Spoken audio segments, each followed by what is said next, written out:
Astagfirullah.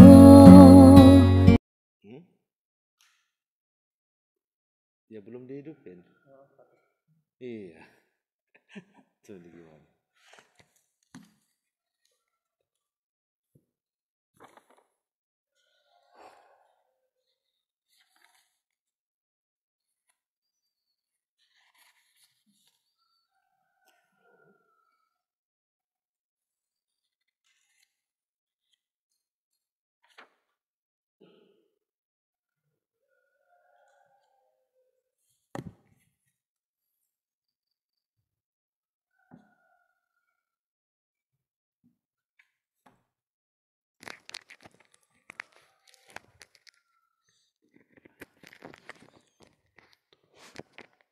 Terus, mana suaranya?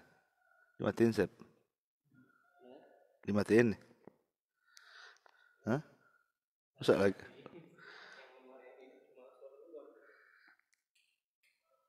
Oh, tes.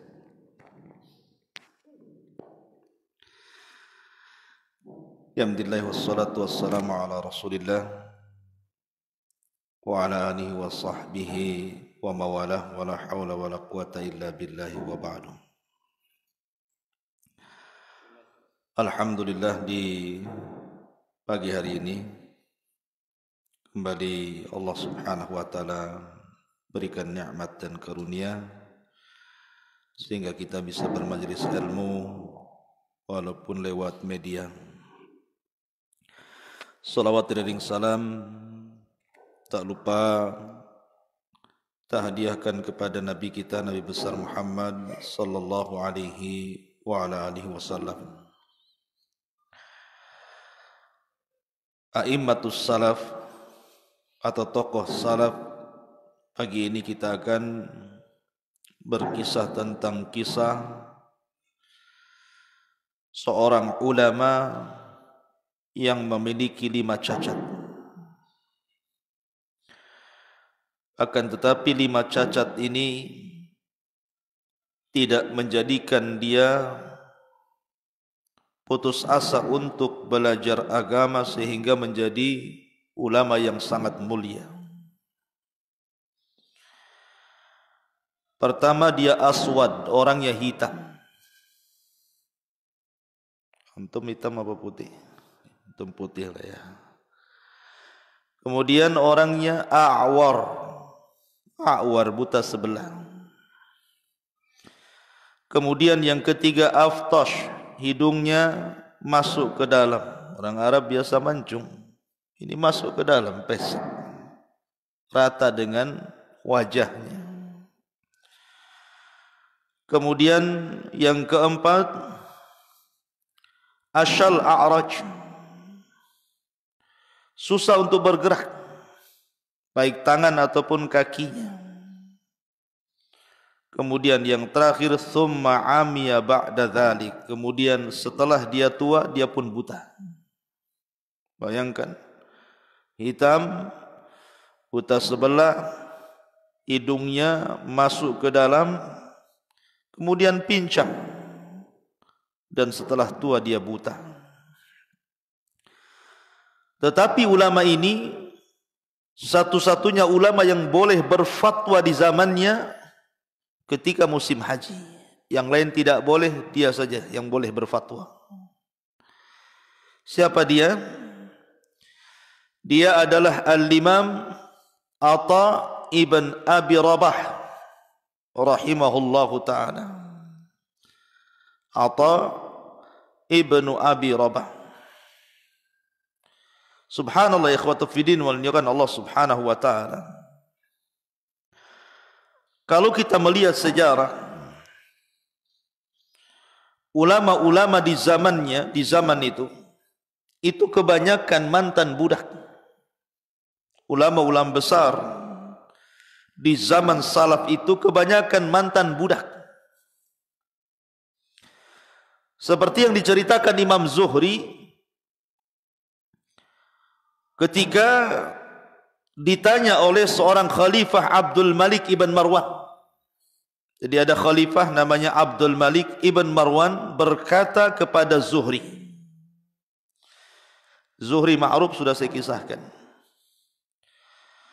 Maka Abdul Malik ibn Marwan bertanya kepada Imam Zuhri, min aina qadimta ya Zuhri? Dari mana kau datang wahai Zuhri?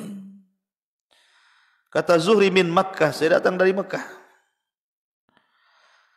Kemudian Abdul Malik ibn Marwan bertanya, siapa yang memimpin di Makkah? Maka Zuhri mengatakan, Atha ibn Abi Rabah. Kemudian kata Abdul Malik ibn Marwan, aminal arabi hu am minal mawali? Apakah dia orang Arab atau dari mantan-mantan budak? Qultu, aku katakan minal mawali, dia mantan budak wahai khalifah. Kemudian Khalifah Abdul Malik ibn Marwan mengatakan, fima sadahum, dengan apa dia memimpin manusia? Kemudian Imam Zuhri mengatakan, biddiyanati war riwayat, dengan agama dan riwayat yang sampai kepada Nabi sallallahu alaihi wasallam. Lihat bagaimana kemudian Abdul Malik ibn Marwan memuji Atha. Kemudian setelah itu disebutkan beberapa ulama selain Atha. Di antaranya adalah Imam Tawus. Di mana Imam Tawus? Di Yaman. Siapa Tawus? Mantan budak. Kemudian disebutkan di Syam, maka tersebutlah seorang alim namanya Makhul. Siapa Makhul? Dia mantan budak. Kemudian setelah itu disebutkan Hudzail. Kemudian juga Ahlul Jazirah, maka disebutkan seorang ulama Maimun ibn Mihran. Siapa Maimun ibn Mihran? Budak juga, bukan orang Arab. Kemudian setelah itu disebutkan Khurasan, maka tersebutlah ulama Adh-Dhahhak ibn Muzahim.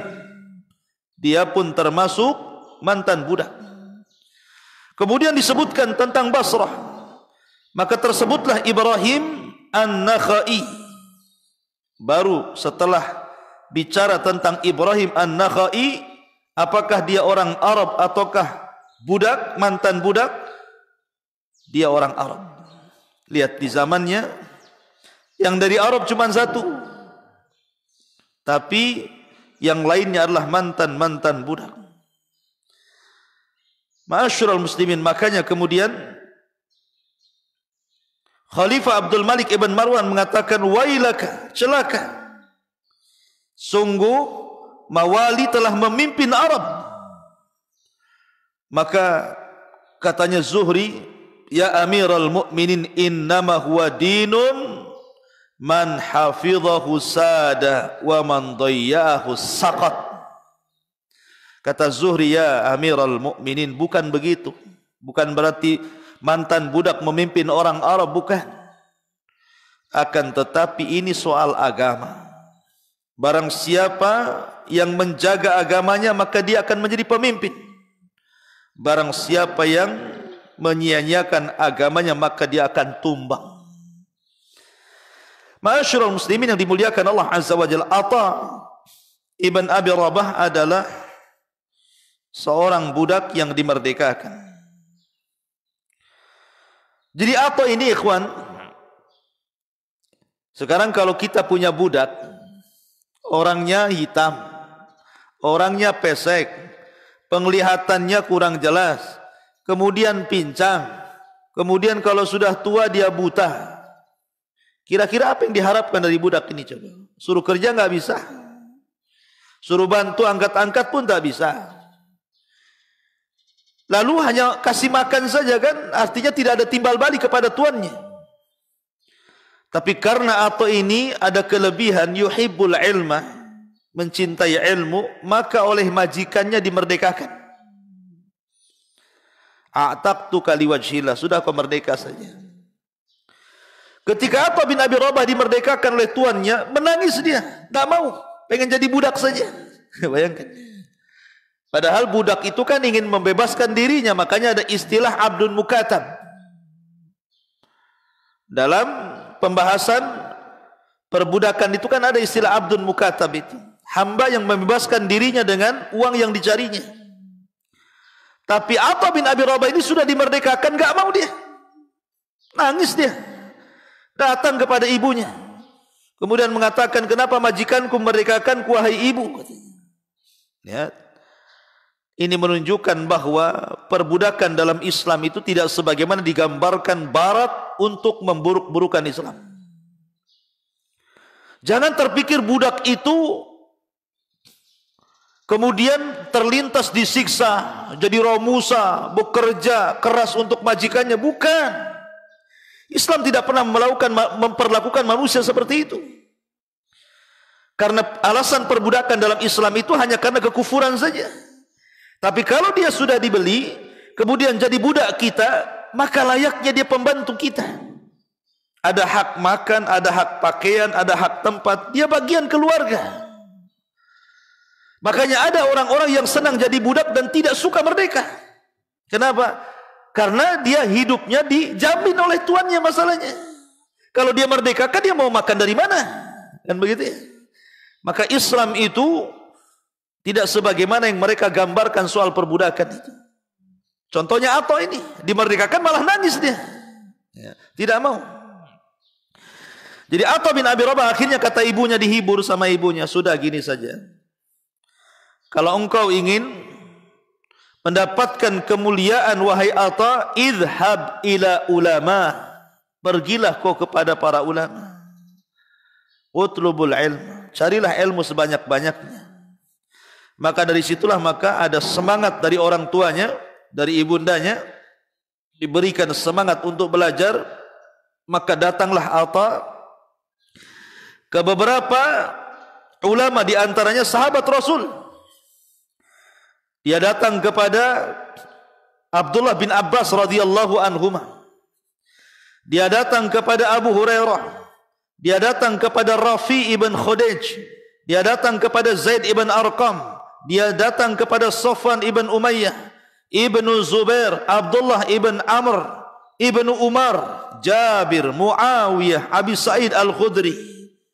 Kemudian juga dari kalangan wanita, Aisyah Ummul Mukminin, Ummu Salamah, Ummu Hani, dan banyak lagi sahabat-sahabat Rasul, baik dari kalangan perempuan ataupun laki-laki, bahkan istri-istri Nabi Ummul Mukminin juga didatangi Atha bin Abi Rabah.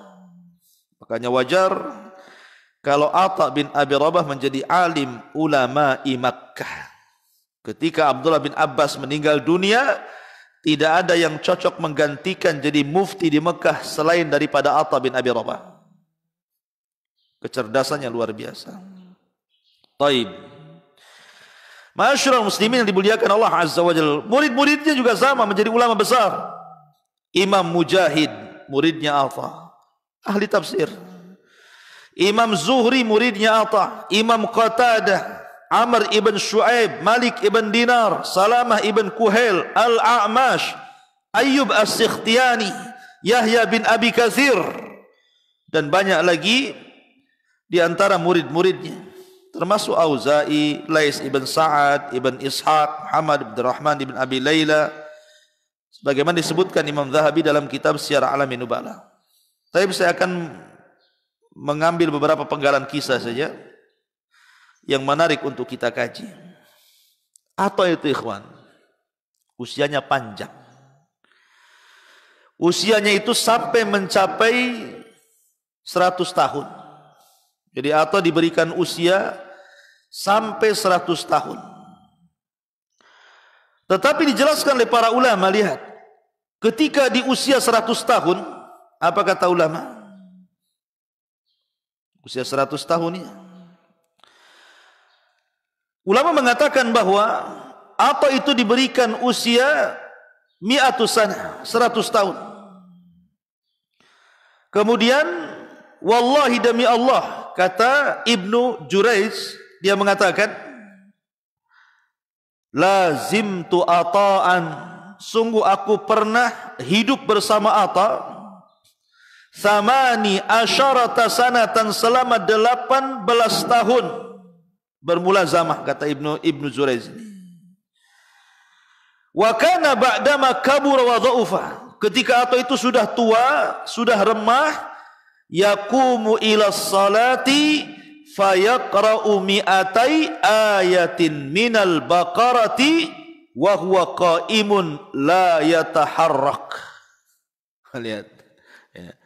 Jadi Atta bin Abi Rabah ini usia sudah 100 tahun, sudah tua, sudah renta. Tapi kalau dia sholat, dia baca ayat 200 ayat. Usianya 100 tahun, tetapi sekali dia sholat 200 ayat dia baca satu rakaat. Katanya Ibnu Jurayj, demi Allah, kalau Atta sudah sholat dan membaca 200 ayat dari surah Al-Baqarah, seolah-olah jasad yang tidak bergerak, diam, khusyuk gitu ya. Biasa ya kawan. Kita ini belum 100 tahun, 40 tahun pun belum. Ya antara 30 sampai 20 ya. Tapi kalau sudah sholat panjang-panjang, itu yang masuk ke kaki bukan semut, udah kecoa. Bukan kesemutan, kekecoaan sudah. Udah enggak tahan. Ya. Jadi kenapa Atta bisa lama seperti itu dia sholat dia? Sekali lagi karena semangat yang luar biasa. Fahfad, ihfadillaha yahfadka. Jagalah Allah, niscaya Allah menjaga kamu. Makanya ada seorang syekh bercerita bahwa dia berjumpa dengan orang yang usia 90 tahun. Orangnya sehat, giginya masih utuh, matanya masih jelas, kupingnya masih jelas, jalannya pun belum ada asam urat, betul-betul sehat, usianya sudah 90 tahun. Jadi seorang syekh ini bercerita, aku kagum dengan seseorang yang sudah tua tapi tidak ada penyakit sama sekali. Ketika ditanya apa resepnya, dia hanya membacakan hadis Nabi SAW, ihfadillaha yahfadka. Jagalah Allah, niscaya Allah menjagamu. Karena di waktu muda aku menjaga Allah. Artinya menjaga syariat-syariat Allah. Mataku digunakan untuk baca Quran, telingaku digunakan untuk mengaji, kakiku dilangkahkan ke tempat yang halal, dan begitu seterusnya. Maka di masa tua Allah jaga badanku. Ihfadillaha yahfadka. Ma'asyiral muslimin yang dimuliakan Allah Azza wa Jalla, Atta bin Abi Rabah adalah orang yang dikenal memperhatikan fuqara wal masakin. Jadi suatu ketika ikhwan,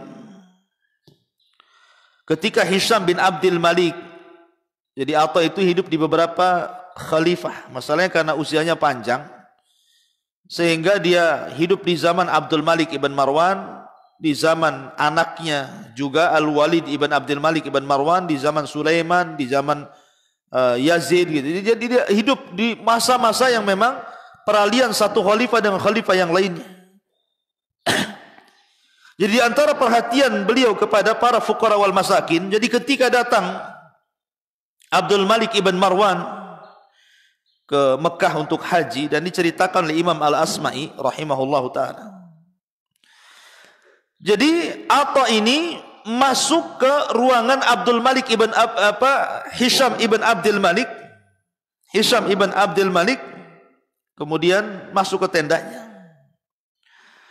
Ketika datang Atta ini, senanglah Hisham bin Abdul Malik dan mengatakan, marhaban ya Aba Muhammad, selamat datang wahai Aba Muhammad, duduk di sini. Akhirnya kemudian kata Hisham bin Abdul Malik, dia mengatakan kepada Atta bin Abi Rabah, ya Aba Muhammad hajatuk, wahai Aba Muhammad, sebutkan keinginanmu.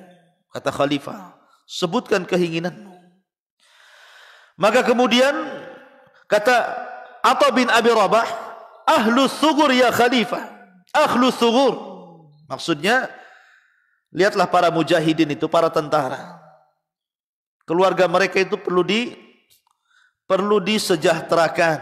Jangan kau kecewakan mereka, para mujahidin yang telah betul-betul memperjuangkan Islam. Akhirnya kata khalifah, bendahara, catat apa yang dikatakan Atta bin Abi Rabah, berikan dana itu kepada mereka ahlu syukur. Kemudian ditanya lagi, hajatuk ya Aba Muhammad, apalagi wahai Aba Muhammad? Maka kata Atha mengatakan, Ahlul Hijaz. Ahlul Hijaz maksudnya Mekah dan Madinah. Mereka adalah keluarga sahabat-sahabat Rasul yang telah memperjuangkan agama Rasul. Mereka fuqara, bantu mereka. Akhirnya kata Hisham bin Abdul Malik, bendahara, tulis, catat, berikan kebutuhan mereka. Kemudian kata Hisham bin Abdul Malik, hajatak ya Aba Muhammad, hajatuka ya Aba Muhammad, apalagi hajat wahai Aba Muhammad. Kemudian dia menyebutkan ini itu, dan khalifah tidak pernah menolaknya. Sampai terakhir khalifah mengatakan, ada lagi wahai Atha, Aba Muhammad. Kata Atha bin Abi Rabah, ini yang terakhir. Ini yang terakhir wahai khalifah. Kemudian Atha mengatakan, ya khalifah, ittaqillah, bertakwalah engkau kepada Allah Subhanahu wa taala. Bertakwalah engkau kepada Allah Subhanahu wa taala. Fa innallaha khuliqta wahdak. Maka sesungguhnya Allah Subhanahu wa taala telah menciptakan kamu sendirian. Wa tamutu wahdak, dan engkau akan mati sendirian. Wa tadfinu wahdak, dan engkau tudfanu wahdak, dan engkau akan dikubur sendirian. Wa tuhsyaru wahdak, dan engkau kelak akan dibangkitkan sendirian.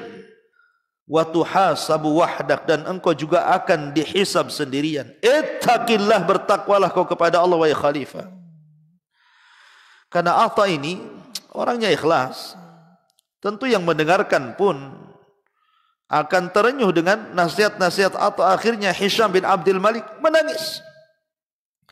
Kemudian setelah itu Atha berpamitan, kata Abdul Malik, Hisham bin Abdul Malik, ambillah kis ini, maksudnya isinya dengan emas perak itu, kasihkan Atha. Kejar sama bendaharanya. Kemudian setelah sampai, ya Atha, ini dari khalifah. Marah Atha dan mengatakan, kembalikan uang itu kepada khalifah.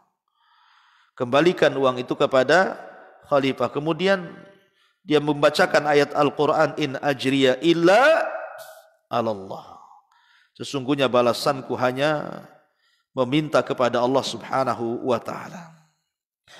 Taib. Kemudian juga Atha bin Abi Rabah ini di zaman Sulaiman ibn Abdul Malik juga. Kalau tadi kan di zaman Hisham ibn Abdul Malik, di zaman Sulaiman ibn Abdul Malik, ketika itu diceritakan bahwa Sulaiman ibn Abdul Malik itu ketika haji melihat ada sekumpulan orang sedang bertanya soal haji. Karena tidak ada yang beri fatwa kecuali satu orang, Atha, di saat itu. Makanya Atha itu 70 kali dia berdiri di Arafah. Artinya 70 kali haji, karena dia orang Mekah kan begitu ya. Lah jadi Sulaiman ibn Abdul Malik ini melihat siapa itu? Maka orang-orang mengatakan dia adalah Atha bin Abi Rabah alimuna. Ingat, Atha itu orang yang paling dicintai, ikhwan. Subhanallah. Manusia itu ketika meninggal terkadang dicintai oleh para talabatul ilmi, tapi tidak dicintai oleh orang-orang awam. Dicintai oleh keluarganya, tapi tidak dicintai tetangganya. Dicintai oleh orang-orang khusus, tapi tidak dicintai orang-orang umum. Tapi Atha ini semua orang cinta. Subhanallah. Baik kalangan ulama, talabatul ilmi, orang-orang awam, semua suka dengan Atha bin Abi Rabah. Subhanallah. Ini nikmah, ikhwan, yu'tihi man yasha. Fadlun yu'tihi man yasha. Memang keutamaan yang Allah berikan kepada yang dikehendakinya. Atha bin Abi Rabah ini. Walaupun Atha sendiri kalau membuka majelis ilmu itu yang datang tidak banyak. Sampai-sampai dikatakan Imam Auza'i rahimahullah ta'ala, kalau Atha membuat kajian, bukan maksudnya ketika musim haji ya. Kalau musim haji kan banyak, maksudnya dalam kesehariannya, kalau bahasa kitanya kajian rutin, itu yang datang cuma 7 orang, 8 orang. Ya, bayangkan. Alim besar, tapi muridnya kalau sudah buat kajian cuma 8 orang. Ya. Tapi bukan berarti kemudian Atha bin Abi Rabah tidak berhasil menarik hati manusia untuk hadir di majelis ilmunya. Bukan begitu keberhasilan. Karena Nabi SAW bercerita ketika dia bermimpi, dilihatnya ada satu nabi yang punya satu pengikut, ada satu nabi punya dua pengikut, gitu ya.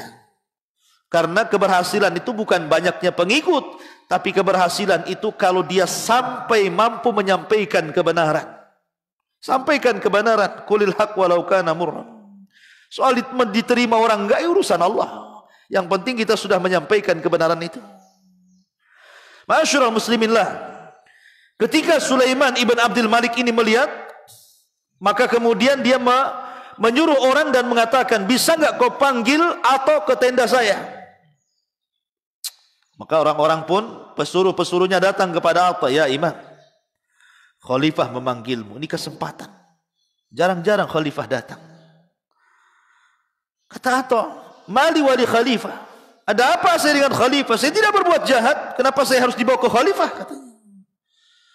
Oh, maka pesuruh khalifah mengatakan, tidak, khalifah ingin berjumpa dengan kamu.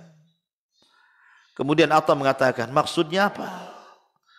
Dia ingin bertanya-tanya soal hukum-hukum haji.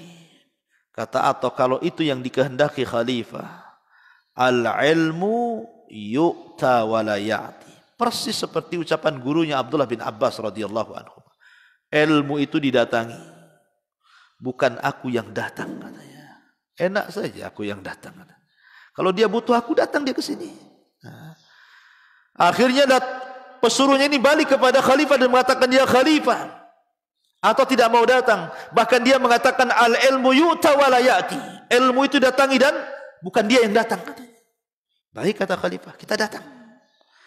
Loh, ketika itu kan berjubel tuh yang datang ke Atta dan bertanya soal haji itu ngantri satu-satu kayak orang menunggu mau masuk tes gitu kan.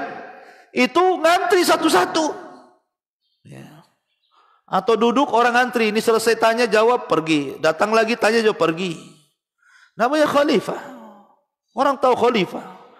Jadi orang-orang yang ngantri itu akhirnya bubar, takut dengan khalifah. Khalifah datang, silakan.